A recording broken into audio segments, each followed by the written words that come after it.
Vamos corrigir agora, né, a revisão de número 2. Vamos olhar aí, então, a primeira pergunta para nós observarmos a resposta. A questão número 1, ela diz assim: as dispersões, né, dispersão é só um nome diferente para falar mistura, podem ser classificadas em solução, colóide e suspensão. Diga e explique qual o fator usado para essa classificação, é uma pergunta.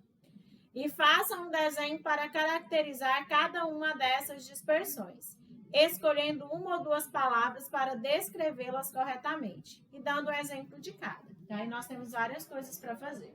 Já deixei aqui desenhado e depois a gente fala qual é o fator de classificação. As dispersões, as misturas, elas podem ser consideradas solução. Quando é que eu tenho uma solução? Eu tenho uma solução quando eu tiver uma mistura homogênea. Por exemplo, uma mistura de água e sal. Uma solução aquosa de sal. A solução aquosa de sal, ela é uma mistura considerada solução porque quando eu misturar água mais sal, eu não consigo mais ver o sal lá dentro. Eu só consigo saber que o sal está lá dentro pelo seu gosto, né? Pelas suas características, quando eu for analisar suas características fisicoquímicas. No entanto, só de olhar visualmente eu não consigo ver que o sal está dentro da água. Então, a solução são as misturas verdadeiramente homogêneas. Então, um exemplo de solução, uma mistura de água e sal, uma solução aquosa de sal. Ela é uma mistura homogênea. O meu colóide. Bom, o meu colóide são aquelas misturas que parecem homogêneas, mas quando eu levo no ultramicroscópio, eu percebo que elas, na verdade, são heterogêneas. Bom, um exemplo de colóide é o sangue. O sangue, ele é uma mistura verdadeiramente heterogênea, não se esqueçam. Colóides são misturas heterogêneas. O sangue, o leite são exemplos aí de colóide para a gente. Bom, podemos classificar as dispersões também em suspensão. A suspensão é também uma mistura heterogênea. Só que qual a diferença dela para o colóide? Na suspensão, só de eu olhar visualmente, eu já vejo a diferença de fase. Aqui eu só vejo essa diferença de fase se eu levar no ultramicroscópico. Então, a suspensão ela é uma mistura também heterogênea. Um exemplo de suspensão para a gente, uma mistura, né, de água e de óleo. Lembrando, a água fica embaixo por ser mais densa, o óleo fica em cima por ser menos denso. Ele pede para dizer e explicar qual o fator, né, utilizado nessa classificação. Então, vou apagar, né, uma sugestão aqui de desenhos com exemplos para vocês são essas. Vamos falar e explicar. Bom, o fator usado para classificar as dispersões, o fator usado para classificar as dispersões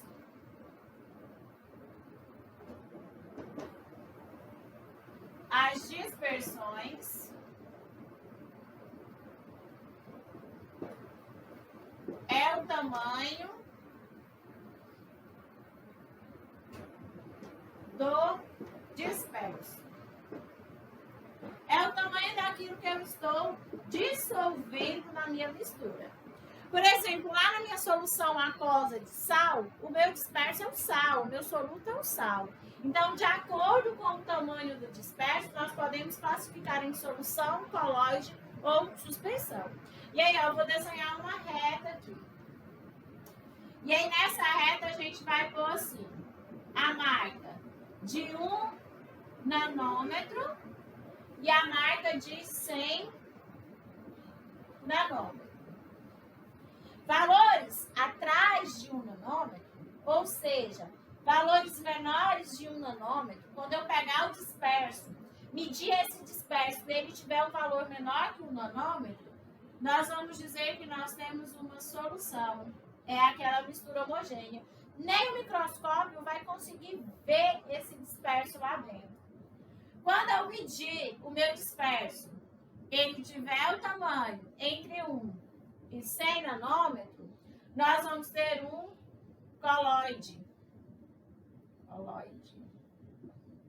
Quando eu medir o meu disperso, que nem lá na água e no óleo, e esse disperso tiver um tamanho maior que 100 nanômetros, né, se ele for maior que 100, nós vamos ter então uma suspensão.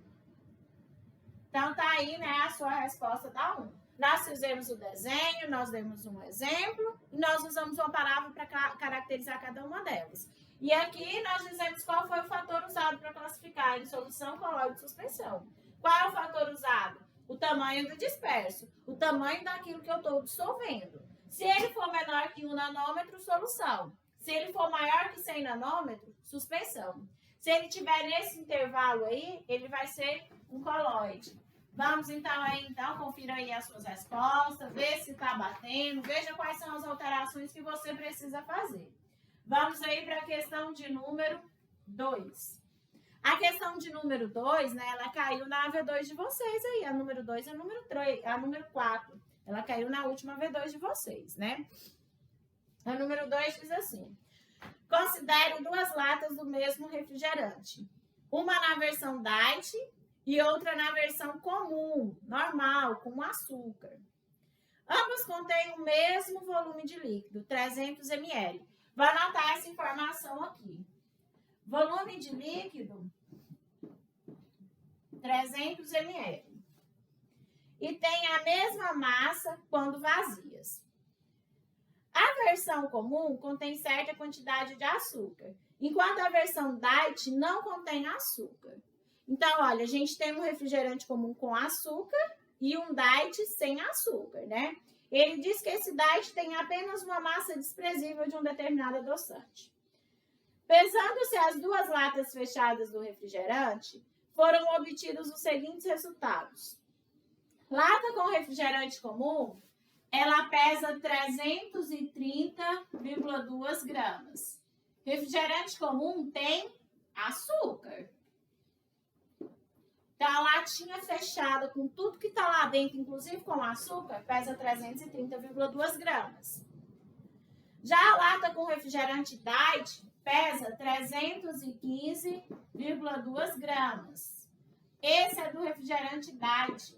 O refrigerante diet tem todas as coisas que o refrigerante comum tem, menos o açúcar. Opa, peraí, então. Aqui tem tudo, menos açúcar. Essa massa é da latinha com tudo que está dentro dela, só que não tem açúcar. Vamos continuar. Através desses dados, encontre a concentração em gramas por litro. Ó, destaque essa informação aí. Eu quero saber quantas gramas eu tenho em 1 litro. Quantas gramas por litro? A concentração em gramas por litro de açúcar no refrigerante comum. Então, eu quero saber quantas gramas de açúcar eu tenho por litro no meu refrigerante comum.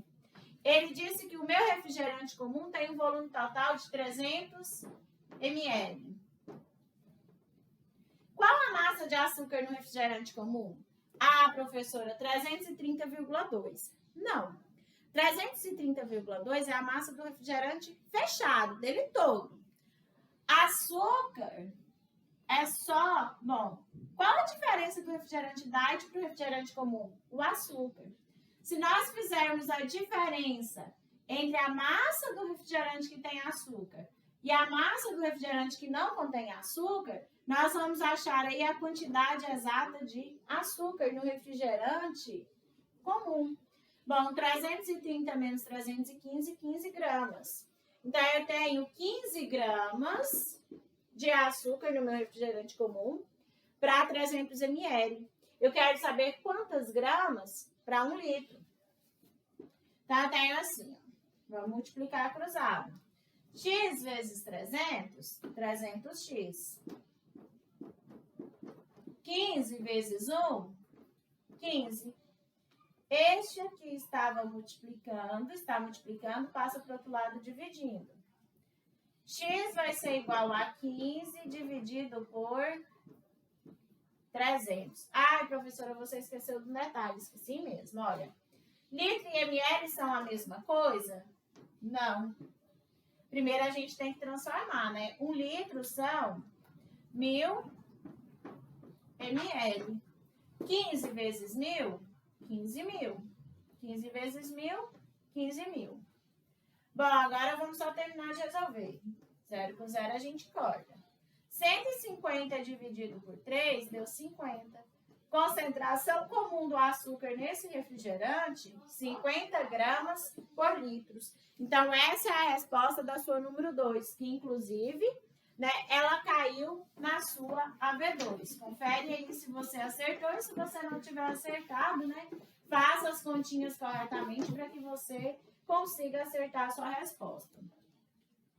Questão número 3. Essa número 3, ela ficou bem elaborada, né? Ela não estava na AV2 de vocês, mas ela tem um dado faltando aí, mas não tem problema. Vamos lá. Questão número 3. Uma solução aquosa de nitrato de potássio, vou destacar esse dado aqui, KNO3, foi preparada dissolvendo 10 mols do soluto, fazendo um volume total de 5 litros. Com base na curva de solubilidade, nesse gráfico que nós temos aí, desse soluto, e considerando uma temperatura aí que eu não coloquei, né? Faltou essa parte, considerando uma temperatura de alguns graus. Então, vamos aí, né? Com base na curva de solubilidade desse soluto, classifique essa solução quanto ao coeficiente de solubilidade. Nós vamos fazer as continhas aqui, mas está faltando um dado. Acrescente aí que nós queremos classificar essa solução quando ela estiver a 30 graus Celsius, tá? Porque senão nós não conseguiremos fazer. Então, nós vamos lá. Ó. Ele disse assim, 10 mols para 5 litros. Só que quando eu vou analisar aqui o meu gráfico, eu percebo que no meu gráfico ele fala para 100 gramas de água. Então, a primeira coisa que eu quero descobrir, que eu quero fazer, é transformar esses 5 litros em 100 gramas de água. Somente para a água, gente, cada 1 grama da água corresponde a 1 ml da água. Então, eu posso pôr aqui ml. Bom, então eu quero descobrir quantos mols eu tenho em 100 ml. Litro e ml não é a mesma coisa. 5 litros são 5.000 ml. Então, eu tenho 5.000x, que vai ser igual 10 vezes 100, 1.000. 5.000 está multiplicando, passa para o outro lado, dividindo. X vai ser igual a 1.000, dividido por 5.000. X vai ser igual a 0,2 mols. Professor, por que você está fazendo essa continha? Primeiro eu estou fazendo essa continha porque no meu gráfico fala de 100 ml. Não fala de litros, ele fala só de 100 ml. Então, para eu poder ir lá no meu gráfico e marcar o meu parzinho ordenado, eu tenho que transformar o dado do meu enunciado no dado do meu gráfico. O meu gráfico lá diz para 100 ml. Gramas de soluto para 100 ml, para 100 gramas de água, que são 100 ml para a gente. Então, olha, eu descobri que eu tenho, então, 0,2 mols. Agora, eu posso ir lá marcar no meu gráfico? Outro detalhe que fala aqui no meu gráfico. Meu gráfico diz que eu tenho gramas de nitrato de potássio.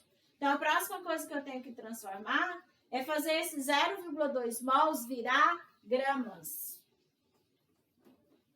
Virar um valor em gramas. Tem como mol virar grama?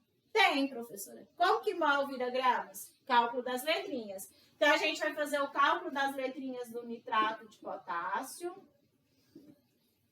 que eu tenho no nitrato de potássio? Eu tenho 1 potássio, 1 nitrogênio e 3 oxigênio.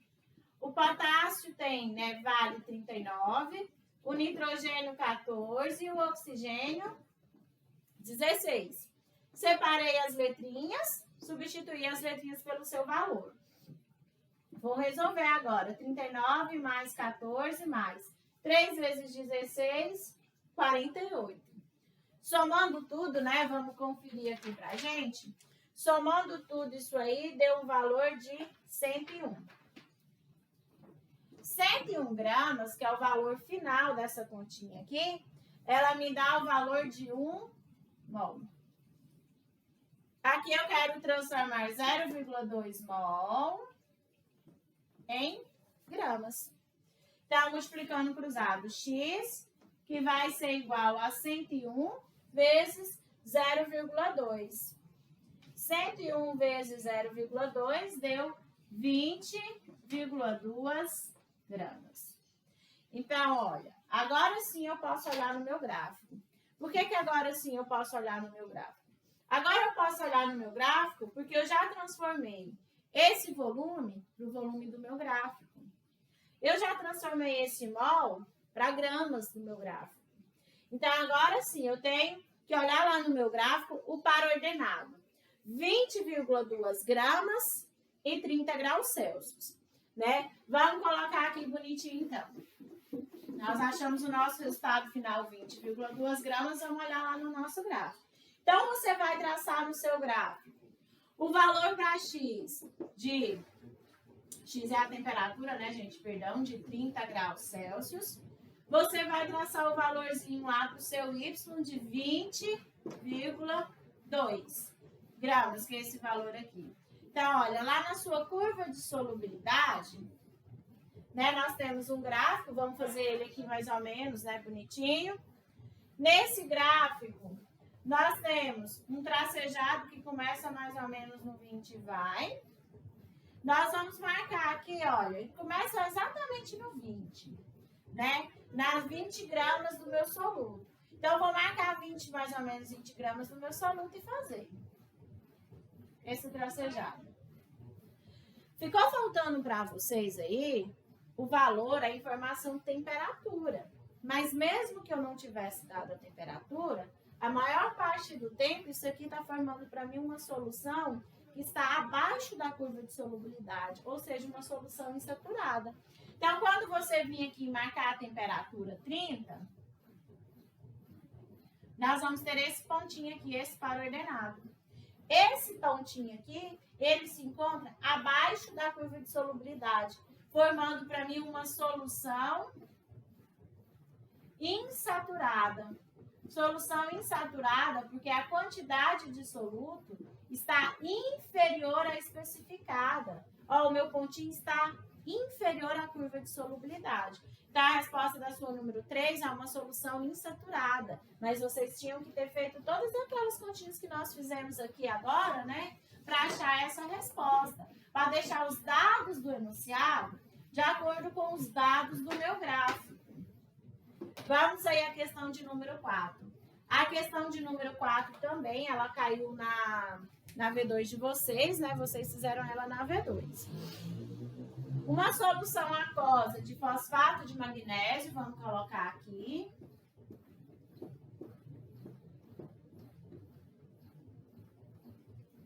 É obtida a partir da dissolução de 786 gramas desse sal em 6 litros de água. Então, já vamos pôr esse dado aqui, ó. Ele colocou, vou deixar aqui, 786 gramas em 6 litros de água. Determine a concentração e quantidade de matéria. Ou seja, quantos mols por 1 litro eu tenho dessa solução aí, nessa solução que eu preparei. Então, a gente já pode ver aqui. Eu quero saber quantos mols eu tenho para 1 litro. A minha solução está me dando para 1 litro? Não, ela está me dando para 6 litros. Então, a primeira coisa que nós vamos transformar é transformar esses 6 litros em 1 litro. Eu tenho 786 gramas para 6 litros. Quantas gramas eu tenho para 1 litro? Vamos descobrir. Então, olha, 6x é igual a 786. O 6 está multiplicando, ele passa para o outro lado, dividindo. Então, meu x vai ser igual a 786 dividido por x. Por 6, né? 786 dividido por 6, vamos só confirmar aqui a resposta, né? Nós vamos fazer, então, 786 dividido por 6. Deu 131 gramas por litro. Essa é a concentração comum dessa solução. Mas ele não pediu isso. Ele quer que a gente determine quantos mols por 1 litro. Então, agora eu quero transformar 131 gramas em mols. Tem como eu transformar gramas em mol? Tem. Como que eu transformo gramas em mol? Cálculo das letrinhas. Então, nós vamos fazer aqui o cálculo das letrinhas. Mg3, eu tenho 3 magnésios, mais, abriu parênteses. Dentro do meu parêntese, eu tenho um fósforo mais 4 oxigênio. Isso tudo está multiplicado por 2. Esse 2 está multiplicando todo mundo que está dentro do parênteses. Primeira linha, separei todo mundo. Segunda linha, vamos pôr o valor. O magnésio que vale 24, o fósforo que vale 31, o oxigênio 16, isso tudo vezes 2. 3 vezes 24, 72. 1 vezes 31, 31. 4 vezes 16, 64 vezes 2. 31 mais 64, 95. 95 vezes 2, 190. Então, 72 mais 190. 72 mais 190 deu 262 gramas. Essas 262 gramas é o valor para a gente de um mol. Eu quero transformar 131 gramas em mols. Então, agora a gente só vai multiplicar cruzado. 262x, que vai ser igual a 131. Esse 262 está multiplicando, passa para o outro lado dividindo. Então, a gente vai ter aqui, então, que x vai ser igual a 131 dividido por 262. X vai ser igual a 0,5 mols por litros. Então, essa é a sua resposta aí da sua número 4. E lembrando que na AV2, teve, né, salas que eu pedi essa resposta, teve salas que eu pedi essa resposta aqui também, fazer o cálculo da massa molecular. E é muito importante que vocês saibam fazer isso, né? Vamos aí para a questão de número 5, ela é rapidinha, né? Rapidinho a gente termina e conclui aí a correção de mais esse exercício. Então, a questão de número 5. Vamos pegar aqui para nós fazermos a leitura, ela é rapidinha. Na questão de número 5, nós temos assim. Determine qual a concentração de íons em uma solução aquosa a 6 mols por litro de hipofosfato de ferro 3. Então, eu tenho aí o meu soluto, hipofosfato de ferro 3. E eu quero saber quantos íons eu tenho, né, nessa solução de cada um desses participantes aqui. Ele pergunta aqui, ó, qual a concentração de íons, né? Qual a concentração, não quantidade de íons, não quantos íons, só a concentração dos íons formados. Ele diz que tem 6 mols desse composto aqui. Esse composto, quando colocado em água, por ele ser um composto iônico, tem a presença aqui desse ferro que é metal. Ligado com esses ametais, ele sofre uma dissociação iônica. Quando esse composto é colocado em água, ocorre uma separação dos íons, formando para a gente o íon ferro, né?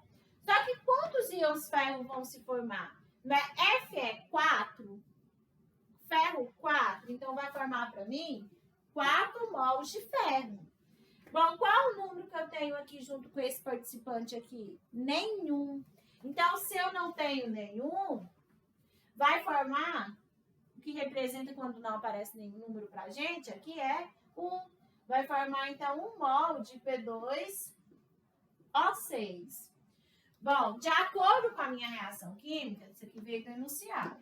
De acordo com a dissociação iônica, do meu hipofosfato de ferro aí, de acordo com essa dissociação iônica, 1 mol de hipofosfato de ferro forma 4 mols de ferro e forma 1 mol de fosfato ali, de hipofosfato. No enunciado, ele disse que eu tenho 6 mols de ferro. Quer saber quanto? 6 mols de hipofosfato de ferro. Quer saber quantos mols de ferro e quantos mols desse hipofosfato. O que a gente vai fazer? A gente vai fazer uma proporção do número de mols. De acordo com a reação, 1 mol de hipofosfato de ferro forma 4 mols de ferro. O enunciado diz que eu tenho 6 mols de hipofosfato de ferro. Vai formar quantos mols de ferro? Multiplicando cruzado, 24 mols por litro do íon ferro. Então, vai formar 24 mols por litro do íon ferro. Dentro de 1 litro dessa solução, a gente vai ter 24 mols do íon ferro. E desse hipofosfato? Bom, a proporção do hipofosfato é 1 mol de ferro para 1 mol de hipofosfato. 6 mols de hipofosfato de ferro, 6 mols do hipofosfato.